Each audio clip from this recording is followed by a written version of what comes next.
கடந்த வாரம் நம்ம எல்லாரும் ஒரு செய்தி பார்த்துப்போம். அது என்ன அப்படின்னா, நரேந்திர மோடியோட நெருங்கிய நண்பர் முகேஷ் அம்பானியோட ரிலையன்ஸ் நிறுவனம் வந்து தமிழ்நாட்டை சேர்ந்த உதயம் அரிசி பருப்பு பிராண்ட் இருக்குல்ல, அந்த நிறுவனத்தை வந்து வாங்கிட்டாங்க.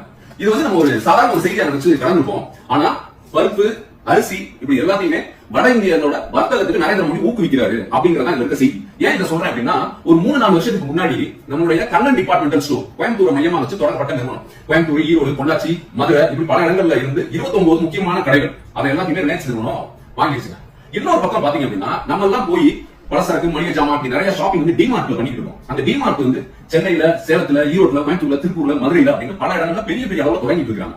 மதுரையில கூட எத்தனை அவனியாபுரத்துல இருக்கு, இப்ப வேளாங்குடியில, கீழக்குடியில பைக்கராலாம் தொடங்க போறோம். இதை ஏன் சொல்றேன் அப்படின்னா, நரேந்திர மோடி வந்து நம்மளுடைய பலசரக்கு, மளிகை ஜாமான் இந்த வர்த்தகத்தை வந்து வட இந்தியர்களுக்கு, இந்தி பேசுறவர்களுக்கு வந்து பாத்தீங்கன்னா கொடுத்து அவங்களுடைய ஆதிக்கத்தை ஊக்குவிக்கிறாரு மறைமுகமா. இந்த வர்த்தகம் வந்து இதோடைய வெளி தொடர்பு அப்படின்னு பார்த்தா போர்ட்ல நம்மளுடைய காட்டுப்பள்ளி துறைமுகம், காரைக்கால் துறைமுகம், தூத்துக்குடி துறைமுகம் அதானியோட கண்ட்ரோல் வந்துட்டு இருக்கு. அப்ப ஒரு பக்கம் அம்பானி, அதானி இவங்க 2 பேரும் வந்து இதை பண்ணிட்டு இருக்காங்க. இது வரைக்கும் நம்ம பலசரக்கு மளிகை ஜாமான் எங்க வாங்குவோம்? சென்னையில இருந்து கன்னியாகுமரி வரைக்கும், கோயம்புத்தூர்ல இருந்து நாகப்பட்டினம் வரைக்கும் நம்ம எல்லாமே அண்ணாச்சி கடையில தான் வாங்குவோம், அவங்களுடைய சூப்பர் மார்க்கெட் தான். ஆனா இனிமேல் இந்த சூப்பர் மார்க்கெட் நரேந்திர மோடியோட இந்த அம்பானி, அதானி குரூப் நம்மளுடைய பலசரக்கு கடை, மளிகை கடையை முடக்கி நார்த் இந்தியனை இங்க ஒரு முக்கியமான ஆளை திருச்சுவோம்.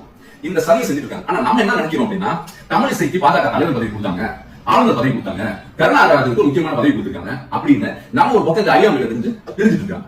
சரி, அடுத்து என்ன அப்படின்னு பார்த்தோம்னா, ஈரோட்டுக்கு வாங்க. அதாவது ஈரோடு மஞ்சள் மாநகரம், சரிங்களா? அதாவது மஞ்சள் விவசாயி அப்படிங்கறது நம்ம விவசாயிகள் உழைச்சு மஞ்சளை வந்து கொண்டு வந்துருக்காங்க. அதுக்கு காலிங்கராய வாக்கியா வெட்டுறதுக்கு எந்த வட இந்தியனா வந்தானா, இல்ல கீழ் பவானி ப்ராஜெக்ட் இருக்குல்ல, அதுக்கு வந்து எந்த வட இந்தியனா ஒரு கல் எடுத்து வச்சிருப்பானா? கிடையாது.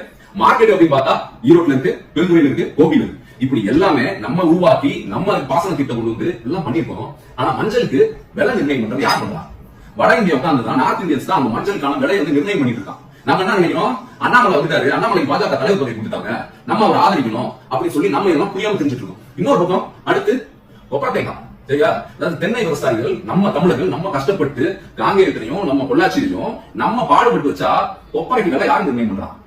வட இந்தியாக்காரன் தான் நிர்ணயம் பண்றான். நார்த் இந்தியன் உட்கார்ந்தா கொப்பரத்தேங்காய் நிர்ணயம் பண்றான். அவன் எனக்கு அதுல உழைச்சிருப்பானா?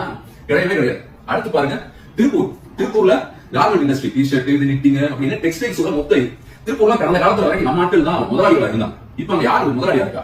அதாவது தொழிலாளின்னு பார்த்தா லேபர்ஸ்ல கிட்டத்தட்ட 6 லட்சத்து பேருக்கு அதிகமான பேர் வேலை பார்த்துட்டு இருக்காங்க. அதுல 3 லட்சத்துக்கும் அதிகமா 50% அதிகமானவன் வந்து வட இந்தியாக்காரன் வேலை பார்க்கறான். சரி, லேபர்ல அவன் இருக்கிறான் அப்படின்னு பார்த்தா ஓனரா யார் இருக்கான் அப்படின்னு நான் பாக்குறோம். வட இந்தியால இருந்து பீகார், உத்தரப்பிரதேஷ், ராஜஸ்தான், குஜராத்ல இருந்து வேலை பார்க்க வந்தவங்க இன்னைக்கு அவன் கம்பெனி அங்க தொடங்கி 20% முதலாளிகள் திருப்பூர்ல டெக்ஸ்டைல் இண்டஸ்ட்ரீஸ்ல வட இந்திய ஹிந்தி பேசுற ஆள் தான் வந்து இருக்காங்க. இது எவ்வளவு பெரிய அநியாயம் நடந்துட்டு பாருங்க.